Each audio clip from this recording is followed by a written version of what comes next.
Can you rebuild trust after infidelity? Is it even possible? All right, so today we're going to chat about, is it even possible to rebuild trust? And if it is, I might have 10 strategies for you that are rooted in neuroscience, slightly different than things that you've tried before. Or if you're feeling really stuck, you're like, we've rebuilt trust a little bit, but these might be the ones that get you over the hump. So I often hear, like, by the way, sorry, I'm Beth Miller. I am a marriage saver coach, founder of the Marriage Saver program, trained certified hypnotist, and I help and have helped hundreds of women save their marriages after infidelity. And most importantly, I've helped wives heal from the betrayal, because not all women decide to save their marriage after a while. They're like, you know what? I've got the clarity that it's time to go. So anyway, with all that said, we're going to figure out 10 strategies, and if it's possible, to even rebuild trust. My clients ask me a lot of questions. They're often say, how do I truly know if he's sorry? How do you know if he's sorry? Like, how do you know if he's sorry? Because if you don't know if he's sorry, you might not be able to trust him. Can I trust that he won't do it again? What if he's not willing to answer my questions? Can I then trust him? Should I check his phone to make sure he's being honest? What if he doesn't go to therapy and doesn't want to talk about it? Can he actually heal himself so that you can trust him? Why do you feel so angry? Why do you feel so angry, right? And you can't trust because there's so much anger there. Some women are like, do you know what? If I stay, am I like kind of betraying myself? So it's almost like you have to start trusting yourself too. And how long does it take to actually rebuild trust? What does rebuilding trust actually look like day to day? And can your marriage ever feel good again? Can it feel like it was before? Or are you always going to be suspicious? So with all that said, let's dive into this. We're going to uncover if it's possible to rebuild trust, to what degree, what does it look like day to day? And with that also said, I know you're going through a lot. That's why you're here. And I want to get you those strategies. And like I said, I've helped hundreds of women get to that place. And it sounds horrible, but at the same time, you know what? It starts with you. You're the one who has these feelings right now. Yes, he's done some really shady things, horrible things, heartbreaking things, things that have destroyed what you think your reality is, who you are, who he is, and what your marriage has been. Regardless of the length of the affair and how in-depth it was, physical, emotional, this has rocked your world. So I know you're here and you want hope, and I'm going to give you that today. And if no one's told you this lately, you are loved, you are worthy, and you can be okay again. You will get to a place, you will overcome this, and you'll look back in one day and be like, okay, I can see that I did that. And I can see what, if you want to say, gifts or what has come from it. Also, if you get a chance, subscribe. If you're watching it from YouTube, make sure you subscribe, because the one benefit that has is it then makes the algorithm get out to more women, and we can then help more women who are in the same situation. So like I said, I'm Beth Miller, and if you want, there's a little gift I have for you. If you want to put the word chat, actually don't put it in, you can comment it, sure, comment chat, but also send us a DM with the word chat, and we'd be happy to give you a quick free 15-minute call so that you can get some advice. We'll give you some personalized strategies. It's all about you, completely free. We'll give you some resources so that you can start rebuilding trust. So put the word chat in the comments, but also send us a DM with that word. All right, so back to today's topic. What I also want you to do is tell me, can you trust your husband? Scale of 1 to 10. 10, yes, I trust him. 0, not at all. So put that in the comments below if you can trust your husband. So can you rebuild trust? If so, I have 10 strategies. So how to rebuild trust? Is it even possible? You're probably wondering this every single day. You might have moments where you're like, yeah, I trust him. And then others like, it's gone. Why am I even trying to trust him? Can you rekindle it? Because you've been hurt so much and you're afraid. A lot of times it's protection. If I choose to trust, then what? What if I get hurt again? What if he's still doing it? It hurts so bad, the idea of him doing it again, that you're like, you know what? I choose not to trust, because it's almost like it keeps this wall up. If you have this wall, you're like, I'm safe. If he hurts me, it's going to bounce off the wall. So you want to rebuild it, but you feel suspicious. So that's keeping you in the cycle of not being able to trust. So ways to rebuild trust. Let's go through some of this. The first one really is like, I know it seems so crazy, but it has to start with you. You're like, can I trust myself to trust him? You will not trust him unless you trust that it's safe to trust him. You know he broke the trust, but your body is like, nope, not safe. It's like this fight, flight, freeze. You're like, freeze is often what happens. Nope, can't trust him. Not safe. Your nervous system like kind of gets all like tight, right? And frozen. Can't trust him. He's going to hurt me again. So it's easier said than done to forgive yourself. You need to ask yourself, why should I forgive myself after his betrayal? And sometimes number one is you might need to forgive some of the things that you did, whether it was you guys got disconnected, you got more into the roommate zone. You might need to forgive yourself for some of the things that you've done in it. And then we can start to forgive yourself for maybe not seeing the signs. Because if you didn't see the signs, you're like, I don't know if I can trust him, or even trust myself that I'll see the signs again. If you're feeling kind of angry towards yourself or shame towards yourself, we gotta let that go. It's important that you are emotionally let go of a lot of these emotions, the anger, the sadness, so that you can move through it. So how do we do that? Number one, awareness, recognize your feelings. Okay, I'm sad, I'm angry, I can't trust him. Treat yourself with kindness and understanding. Yes, it's okay. It's okay that you feel this way. It's almost like if you were to take the little you that feels so angry and just rock her and be like, it's okay, I understand. The resentful you, or the you that feels shame or guilt for not noticing the signs. If you do that, that's step one. It's like, imagine rocking her to baby. Even see her. Like if you can close your eyes and see all the versions of you, it's like, okay, I see the angry me. What does she look like? She's like dark and like, rah. And I see the sad one. She's like curled up in the fetal position. Like just imagine the parts of you and give them all little personalities. They all belong in you and we don't want to suppress them. I just did a session with a client and she's like, that angry part of me, I can't let her go. I can't let her go because I don't know who I am without that anger. And she had a lot of situations in her life where people have really abandoned her. And now it's happening again with her husband. She's like, I need to hold that anger. And she's not an angry person. She keeps it within because it's not safe to express the anger, because then she feels like she's pushing people away. And so we took that anger, tried taking it out. And by the way, this was in a hypnosis session, but we ended up doing a bit of energy work. It's like we took that anger out and she saw like the black blob in front of her, the anger that she's been holding in her throat and her chest. And it was just laying out in front of her because she's like, I don't want to take it out. I'm like, let's try and take it out and see what happens. What does it look like? And she's like, okay, it's gooey, it's yucky. I'm like, what do you want to put in there instead? She's like, I don't know, because all I've known is anger for so long. And so what we did was she's like, I can't get rid of this. It's part of me. So I was like, that's it. We have to put it back in you. That anger does belong in you, but not in the capacity where it's out of control, where it's loved, it's understood, where it's not as loud. And so it's like you can imagine putting it back in your heart, but it's like this little version of you that angry you. And it's like you can hug her, hold her, listen to her, validate her. And then when you understand it, then we can articulate it better. It's not going to come out in this big barf that feels like you're pushing people away.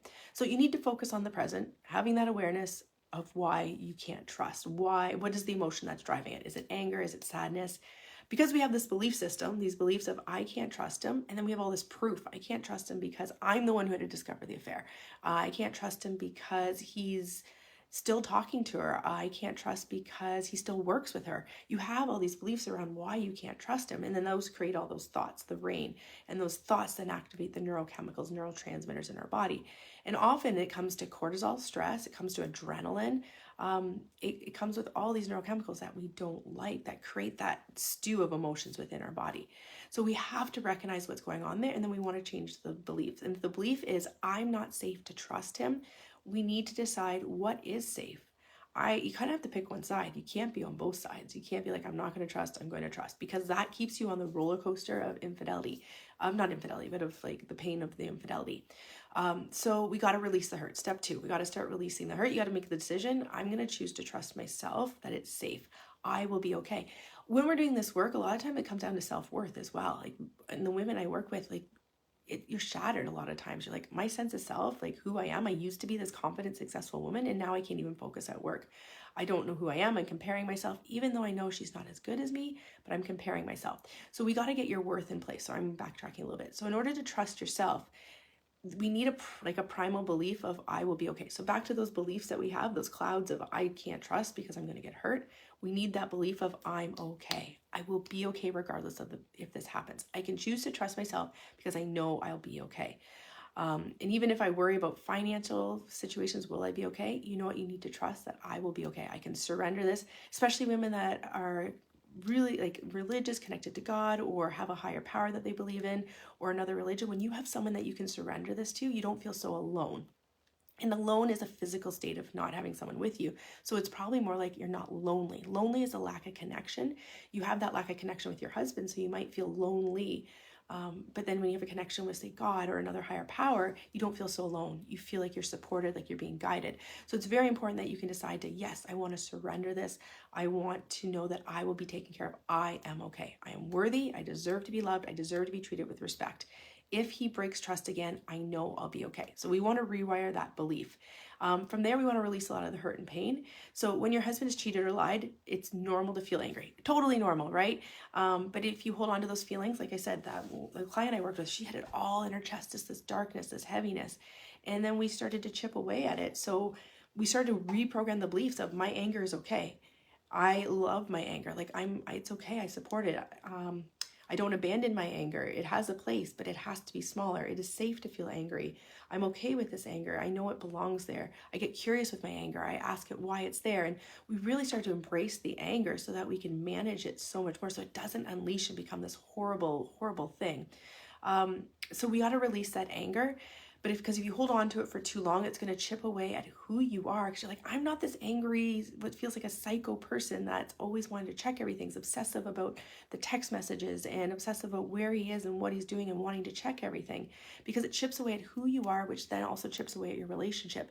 He needs to trust you, that you trust him as well. He needs to also be able to trust that the emotions that are coming up is consistent, that he can come to you. Because when you have your emotions, and you've released all the pain and hurt, he can then trust you, that he can open up to you without you getting angry, sad, or blaming him, right? And he, in many ways deserves to get yelled at, but at the same time, that's not who you are, and that doesn't feel good. So letting go of the hurt and pain of the past is not forgetting. It's acknowledging that it happened, but it's putting it in a different chapter. And lots of ways to release it. I love hypnosis as a way to release it, but expressing it in journal, conscious stream of writing, where you're getting a piece of paper, put on a timer, 5-10 minutes, get a scrap piece of paper, your journal, a pen, set the timer, box of Kleenex, and you just write. You start off with a prompt like, I am angry, or I can't trust. And you can write it over and over again. I can't trust, I can't trust, I can't trust, I can't trust because, and then it starts to like open the floodgates and you just fill the page. And I know I've told this story before, but I had a client once, I gave her the exercise and she's like, I didn't know what to start writing with. So she wrote, I don't know what to write. I don't know what to write. And then 10 minutes, I don't know if it was 10 minutes, she might have been longer, but 7 pages later, she's like, I just filled the page. I felt awesome after. And you can write till the timer goes off, or you can just write until you feel like it's empty. You'll actually feel like a bit of an emptiness in you, but a good empty. It's like, it's like this calm that'll come over you. So that's called conscious stream of writing. We have a whole hypno journey collection, like a collection of like hypnosis audio tracks that have to do with infidelity, fear, trust, hypno journey, rut, stuck, trigger. If you're feeling triggered because of trust, if you're feeling stuck because you can't trust, so you do the trust hypno journey. Boundaries with yourself, like what boundaries do I need to put in place with him? So we have a whole hypnosis audio track. If you want to know more about that, let us know. But journaling, mindfulness, yoga, walking, those are great for calming the nervous system, but they don't get to the root. And that's the thing here. We got to go at this backwards. We can't just talk about it.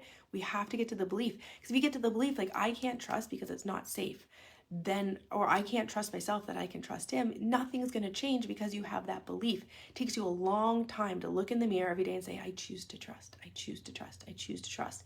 But another thing you can do is almost break it into a ladder. What can you not trust? Like list all the things you can trust and which one's the easiest one to tackle first. I can trust that he can leave the house and go to work and that he's not going to talk to her.